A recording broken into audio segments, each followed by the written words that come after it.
Greetings, Guardians, my name is Byf here. So today I wanted to briefly cover the lore of the Witch Queen for those of you that missed it. I also realised that with Dynasty taking up all my time at the end of the last Season of the Lost, I wasn't actually able to go over any of the story there and cover that for you. So we're going to cover that season briefly as well so that you're all up to date. Before we start, we have two really quick notes. Firstly, GCX is coming up and I will be there at the convention, but I also have the annual charity block with GCX. We're going to be announcing all of the incentives that we've got with A-Graphic very soon. You should show up if you want to support my block, specifically on June 6th at 12 PM Eastern Standard Time. I'll be going for 4 hours. We'll be raising as much money as we can for the kids over at St. Jude Children's Research Hospital. So if you want to go ahead and show up and give generously, that would be greatly appreciated. You guys always give a really strong showing, and really proud every year of what you guys are able to do. And if we could do the same this year, I would be very, very thankful. We also, again, will have all the incentives for all of that very soon. Secondly, we have a sponsor for this video, so let's hear past me take it away by telling you that this second thing I'm mentioning actually came first. Take it away past me with that oh-so-classic and canned But first, a word from the sponsor of this video, Keeps. You guys all know them very well by now. They've been a regular sponsor of the channel and they've returned many a time over, and it's really wonderful having them consistently supporting the content that the team and I make every week. Keeps is, of course, an at-home hair loss treatment that has a proven track record of combating hair loss, which is important because 2 out of 3 guys will experience some form of hair loss by the age of 35. Keeps is delivered to your door and you have 24-hour customer care from a team of medical expert advisors, prescribers, and specialists if you ever have questions or concerns. It also has a team of physicians who can help you select the right hair treatment option for you. Hair loss stops with Keeps. To get 50% off your first order, go to keeps.com/byf or click the link in the description. That's keeps.com/byf. Thanks again to Keeps for sponsoring this video and many others before and after it. So, if you want to learn only about what happened in The Witch Queen and the Season of the Risen, aka the most recent season upon the publishing of this video, go ahead and skip to this timestamp. I know that not everyone wants to hear the Season of the Lost, but I didn't cover it previously, and it is kind of related to the Witch Queen story, as in it's basically the entire prelude to it. So yeah, take a listen if you are inclined. If you don't want to bother with that, skip to this timestamp on the screen right now. So, what happened in the Season of the Lost? Well, all of this really starts with the events at the end of the Season of the Splicer. It's at this point that the invasion of the Vex into the Lost City was repelled, and the faction leaders were either killed or forced to flee the city, now that their coup had failed. The only loose end was that of Osiris, who had been suspicious the entire season. Fleeing to the reef, Osiris met with Queen Mara Sov, who had only just been rescued out from the Ascendant Plane thanks to the efforts of Petra Venj, and the new Coven of Techeuns that she had helped to create. Osiris would quickly impart upon Mara the simple truth that he wasn't actually Osiris at all, and that he was, in fact, Savathun. The Witch Queen had possessed and inhabited the body of the ancient warlock, and was using his form to gain the trust of her enemies in the tower.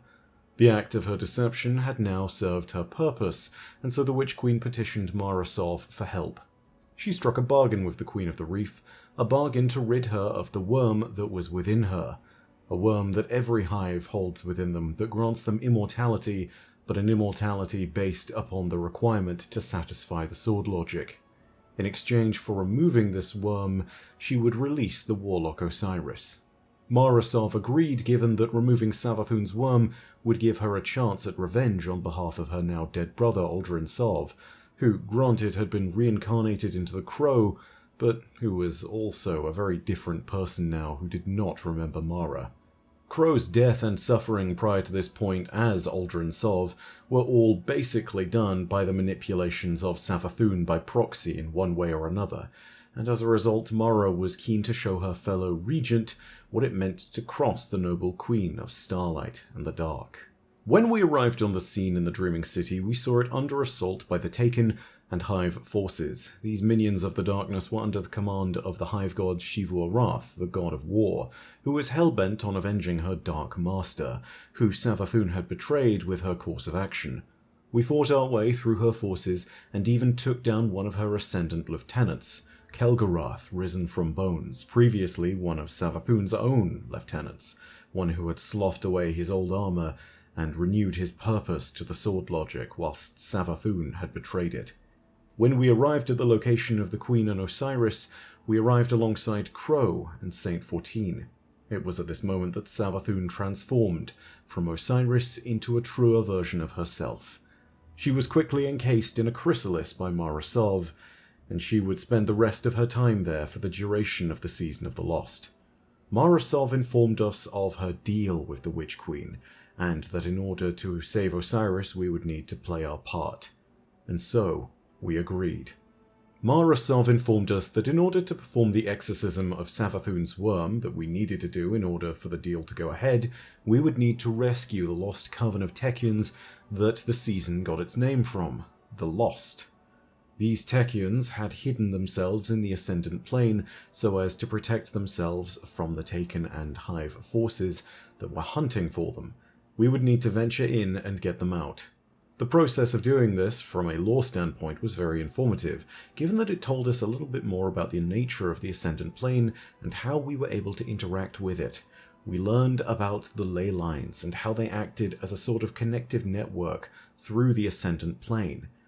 It's all really fascinating stuff, and for a truly deep lore nerd like me, it's something you definitely want to go ahead and take a look into, if you are also of that same persuasion.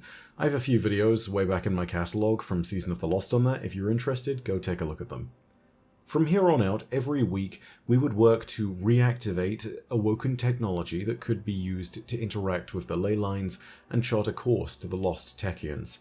Every week, we would also sit and speak with the various characters involved with the story, including Mara Sov, Petrovenge, Saint 14, Ikora Rey, and most crucially, the Crow and the Witch Queen herself.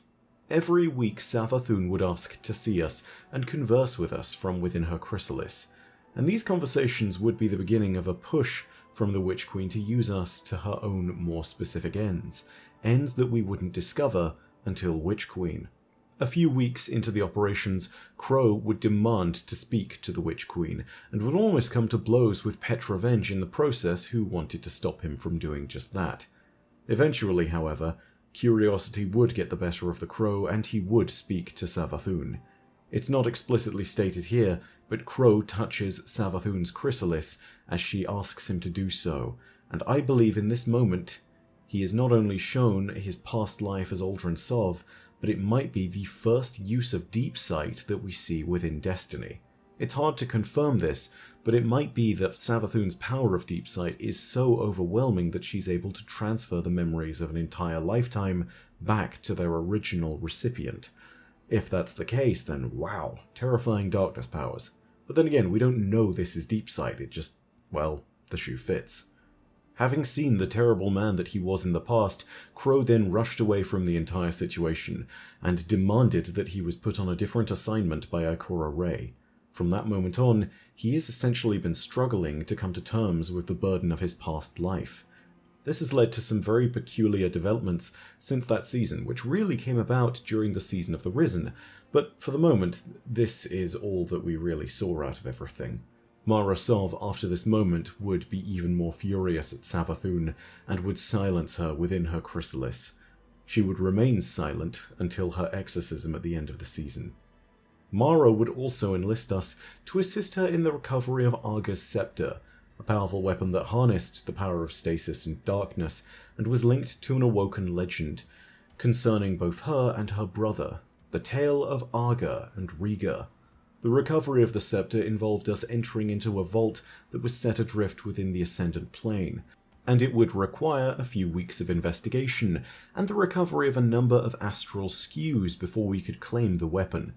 This was, however, a race against time.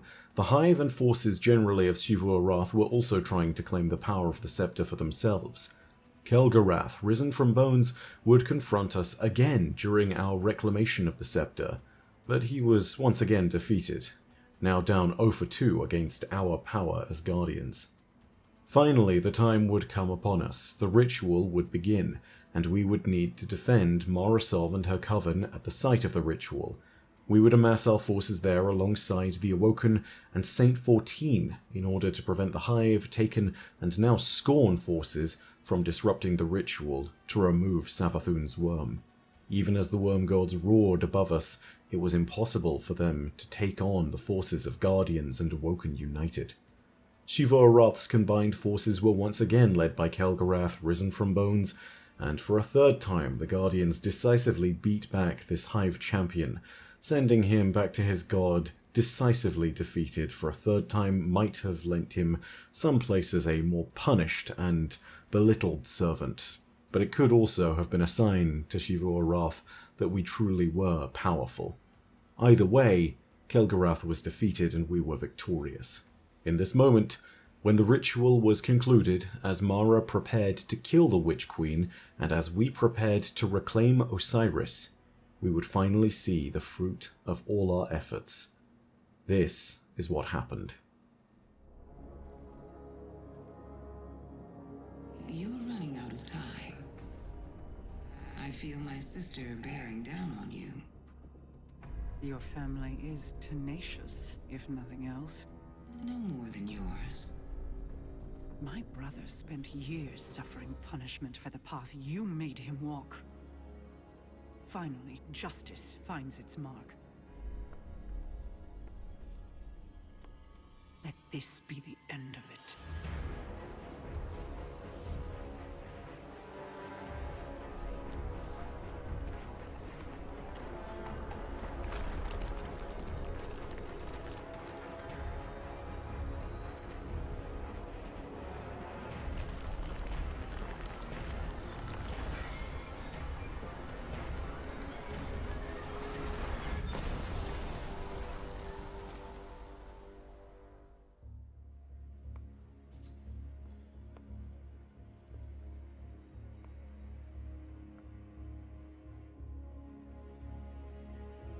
No.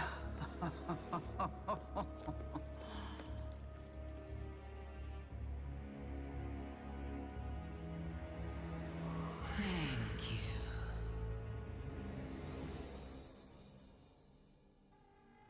Savathun escaped. Xivu Arath's forces were beaten. Osiris was returned to us weakened but alive. Saint 14 was left relieved and determined to have revenge. Crow was left scarred and shattered. The residents of the tower were left waiting for the next move of the Witch Queen. This is where the Season of the Lost would end, and where the story of Savathun would truly begin.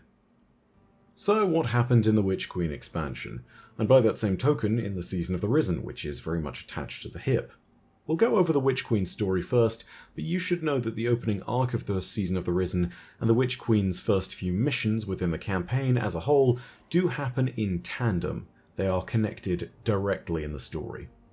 Our story begins with something most unexpected: the return of the planet Mars. Mars had previously been abducted by the Pyramid ship fleet, and how it had now been returned was a mystery. It was also different.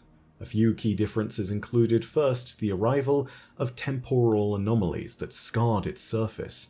These had sprung up all over the planet and allowed us to view, briefly, glimpses of the past golden age of Mars.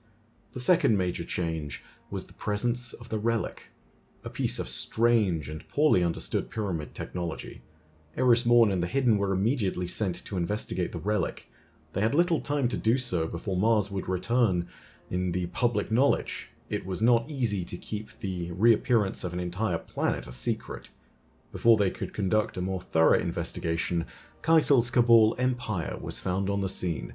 At first it was assumed that they were aiming to attack the Guardian outpost that the Hidden had set up, but it was soon revealed that their command carriers and massive gun emplacements were in fact being pointed at an even larger Hive vessel, one that clearly belonged to Savathun. The vessel was known as the Lure, and it's here that our story begins. We would take to the surface of Mars and fight our way through some of Keitel's forces in order to take control of a Cabal cannon that they'd set up on the Martian sands. Our ghost suggested that we should override the cannon's controls so that we could use the cannon as a means of boarding the ship. We would then be shot out of the cannon, as the projectile, and would land upon the ship. Within the Lure, we would discover something remarkable, an artifact of the Black Fleet, a relic of the pyramids, a piece of dark alien technology, and something which would have a purpose, but whose purpose would be revealed in time. Something that we didn't quite understand, something that at first we thought we were stealing, but as it turns out it might well have been all part of the plan that we should recover such an artifact. The deeper we ventured into the vessel, the more we started to see signs that something was very wrong. There were traces of void light within the vessel upon first inspection. This wouldn't have been too unusual if it weren't for the lack of other Guardian fire teams. Then there were the Lucent Moths. Clearly hive-augmented creatures, but creatures filled with light. Not stolen light, normal light. Then, as we got to the center of the ship, we were given our best clue as to what had happened. As we rushed towards a portal which we saw Savathun retreating through, something else came back out to greet us. A Hive Knight.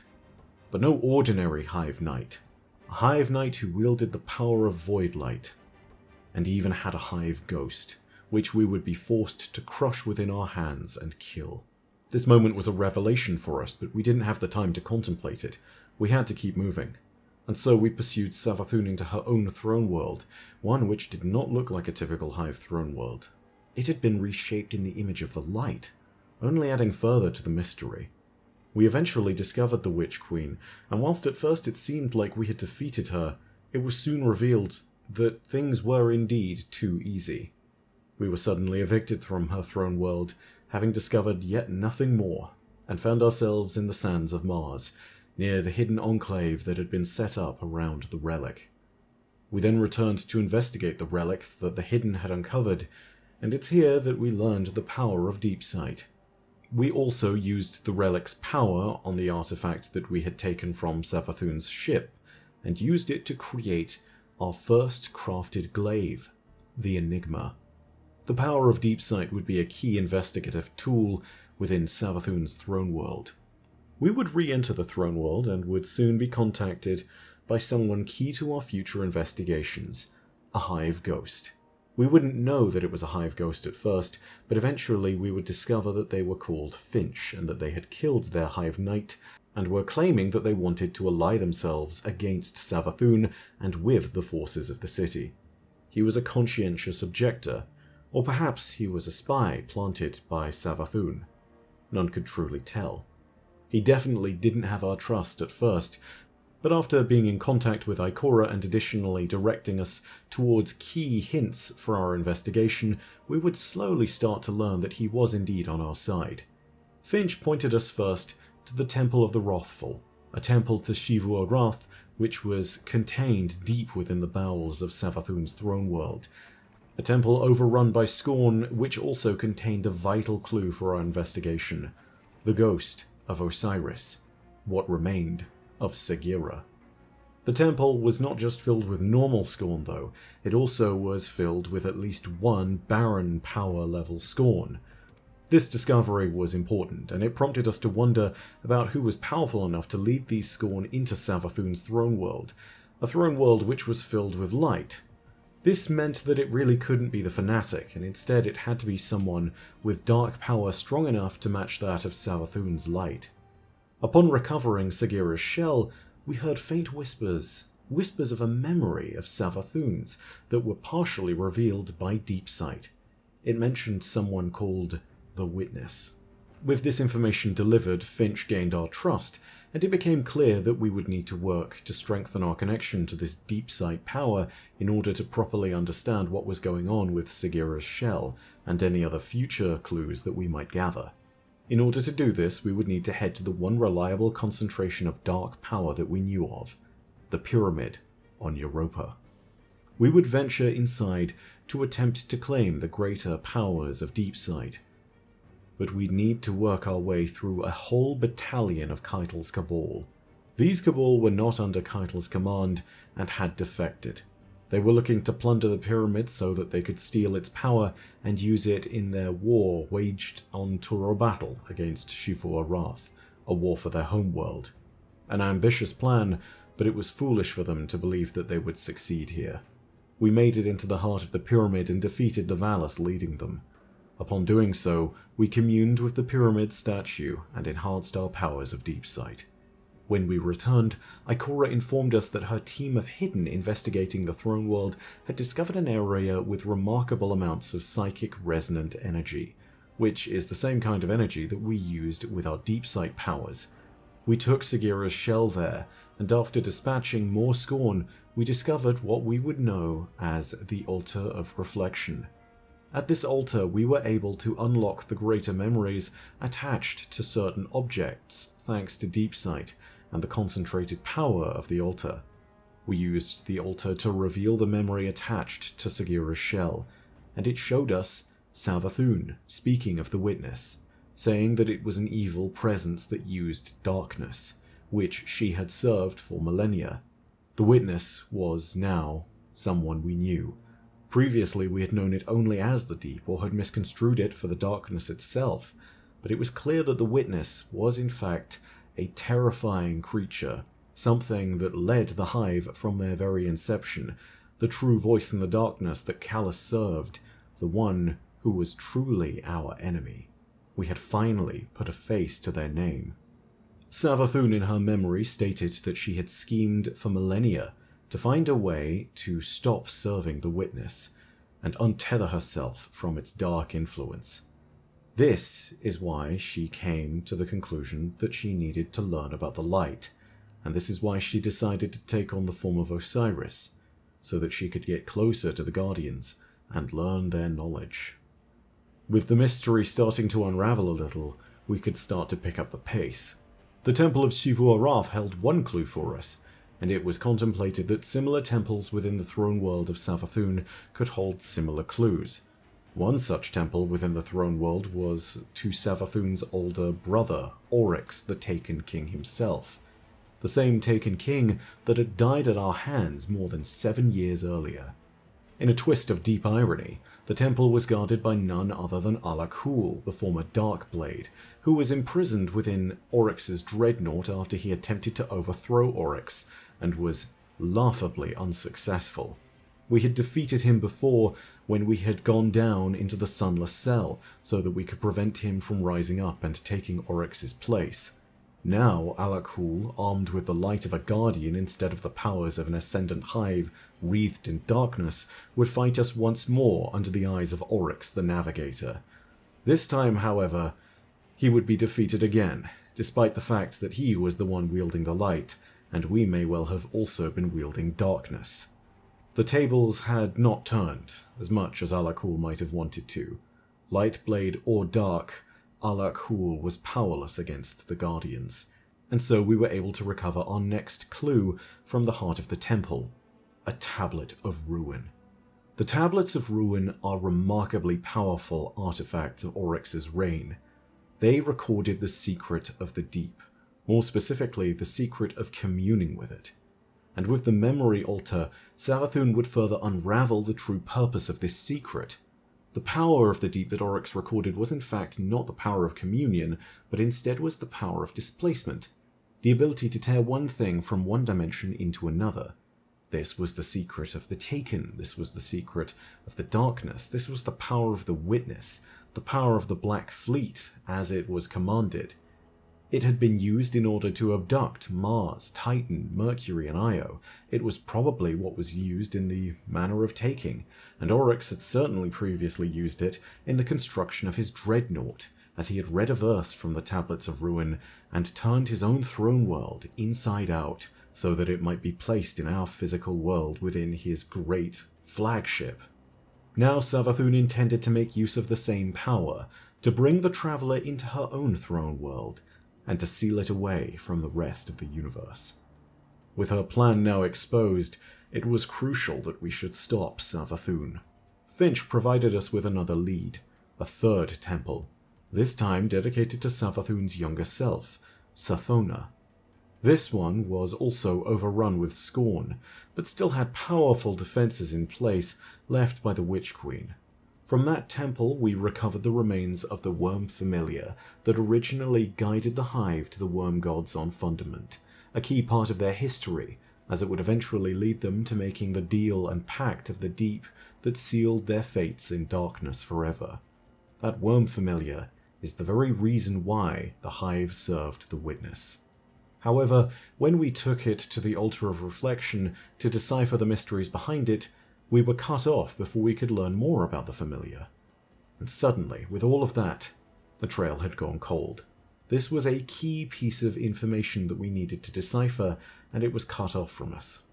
We returned to the Enclave to discover Ikora, Eris, and Zavala debating trust and the next course of action.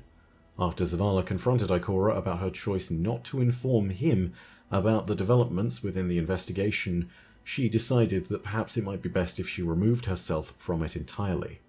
Something objective, but also something that she did because she was being hard on herself. She had failed, and to an extent had allowed the Witch Queen to succeed. Eris Morn, however, informed us that there was in fact another lead in the investigation, thanks to Mara Sov. The chrysalis that the Witch Queen was contained within during the Season of the Lost was shattered during her escape, but part of it was on Savathun's person when she escaped the Dreaming City, namely a shard of it that was embedded within her side. The Witch Queen had kept the shard within her throne world's most well-guarded apothecary wing, and it was at this moment in time that she had tasked a powerful Hive Guardian wizard from her High Council to watch over it. Mara Sov knew of the shard, and informed us that retrieving it would potentially allow us to continue our investigation. Upon retrieving the shard, and returning to the Altar of Reflection, which now gave us passage, it revealed to us that the Traveller had in fact gifted Savathun with the light, and that she had never stolen it. This revelation shocked everyone who learned it to the core when we took that information back to the tower, but before we could do so, we were greeted in the altar's presence by the Witch Queen herself. She revealed to us gleefully that she had been watching every memory we had revealed within the Altar of Reflection, her own memories that she had lost since she had taken the light. Now fully informed of what her plan was, the Witch Queen looked to enact it, and began to seal the doorways behind us. Luckily for us, we were able to escape. Savathun had left the pyramid artifact on her ship, the Lure, for us, so that we could discover Deepsight, and that way we could then help her to recover her memories. Something like this had meant that we had always been playing into the Witch Queen's plans. With little hope or faith in the Traveller left, it was eventually Ikora that had to rally the heroes of the tower, and who decided that the investigation had to be continued, and that Savathun had to be stopped. She took the worm familiar, and took it to the relic on Mars. Her bet was that the relic, which also used the power of Deepsight, could be used in a similar manner to the Altar of Reflection. Ikora's suspicion was correct, and the worm familiar revealed a memory of the Witness informing someone that they would trick the Hive into making their pact with the worm gods. A revelation of this nature was almost as grand as the plans of Savathun. It predated the Hive entirely, and meant that from the very beginning the Witch Queen had been deceived. The entire beliefs of the Hive and their civilization were based upon a lie. With this, it was clear that we needed to try and confront Savathun with the truth.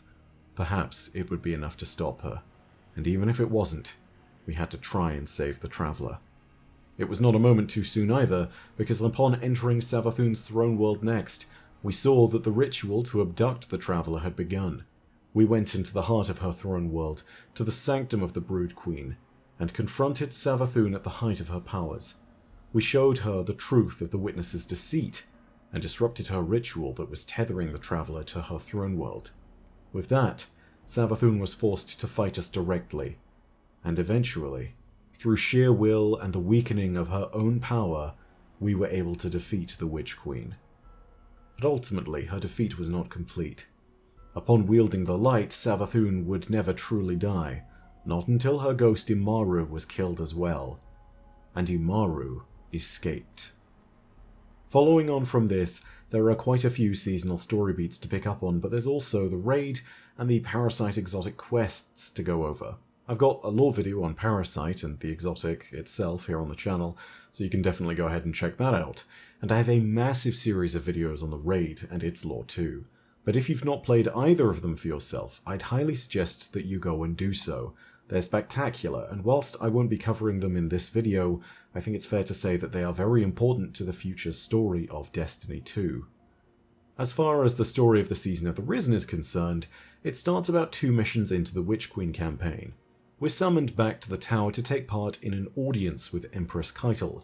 When we get there, she's already fuming at Lord Saladin, who is justifying your actions on Mars, which included attacking the Cabal soldiers who opened fire on you.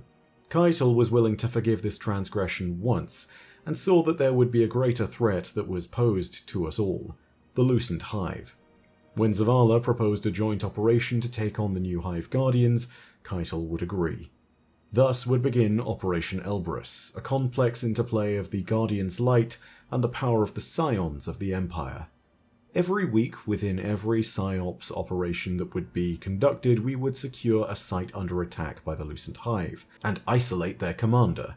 In doing so, we would fight to restrain them so that the Scions would be able to come in and encapsulate them. We would all then be sent into a mindscape, Hive and Earthborn Guardians. At this moment in time, we would then need to fight them, and defeat their manifestations of their faith in Savathûn. Upon our victory, we would leave the Hive Guardians in a state between life and death, and would allow the Scions to extract vital information from their minds. After a few weeks of this, it was clear that the Lucent Hive were capturing Guardians, and trying to obtain their light for something important. A Hive ritual that required a lot of light to function was something menacing, but the true nature of the ritual would still be a mystery to us for now. The Psionoptises, however, assured us that soon they would be able to scrape the intelligence needed from the minds of our captured captives. Crow was beginning to question the morality of the methods we were using to fight the Lucent Hive, perhaps rightly so. Saladin wasn't having any of it though, saying that mercy to one's enemy could not come at the cost of mercy to their victims. Crow, for the moment, was unconvinced. Behind the scenes, it was starting to become clear that Crow's disposition was linked to his recent discovery that he was previously Aldrin Sov. Saladin made the recommendation that Crow should sit and discuss things with the Psionoptis in charge of the interrogation of the Hive. It would give him insight and maybe some clarity on the situation. At first, perhaps it might have, but it wouldn't end that way. Soon the purpose of the Hive's ritual was revealed, and it was clear that they were trying to bring Savathûn's throne world into the moon, where the Scarlet Keep stood. This would allow them to strike at Earth and the Traveler from a near distance. The assault against this ritual needed to be fast and decisive, and so it was made by both the Guardians and the Cabal forces of the Ascendancy. Crow was meant to be alongside us providing intelligence and scouting on the assault, but was mysteriously absent. This still didn't stop us from defeating the Lucent Hive and preventing the ritual from completing. We then had to return to the helm to see what was happening with the Crow, and it's here that we discovered that Crow had unintentionally killed the Psionoptis in command of the interrogation by shutting off the device that connected it to the captive Lucent Hive. This Scion was also a close confidant of Keitel's and an emissary to us in the tower. Accidentally killing him or deliberately killing him, the difference was non-existent to the Cabal. It would all be seen as an act of aggression. This was something that Keitel would eventually confront Crow about, and in a demand for justice, Keitel would ask that a life be given for a life taken. Crow was set on the idea that he would be worthily sacrificed for his moral choices. His conviction in the idea that the torture of the Lucent Hive was wrong was something that he had not shaken from, and he was willing to accept his part in this. It was almost too late. Crow was about to be slaughtered by Keitel, and Zavala was about to respond by destroying her. But then, Saladin stepped in front of the Empress, and offered his life in Crow's stead. This saved Crow, but it suddenly put Saladin in real danger. If it wasn't for Keitel's eye for opportunity and her vision that she could satisfy justice in this manner, he might have died that day. But instead, Lord Saladin Forge rose instead and stood in servitude to Empress Keitel as Brachus Forge. Saladin would join Keitel's war council and would serve her for all eternity. With his parting words, Saladin told Crow to come to terms with the fact that he wasn't Aldrin anymore and didn't have to pay for his past sins. He also left Crow his iron battle axe, a symbol of the Iron Lords and a powerful reminder of Saladin's tale about mercy. With his initiation into the Cabal ranks, Saladin would quickly rise to the rank of Valis and would institute a variation of the Iron Banner within the Cabal. Our alliance with the Empire as a result was saved, and we could count on their close cooperation from here on outwards. But not all was well within the Ascendancy.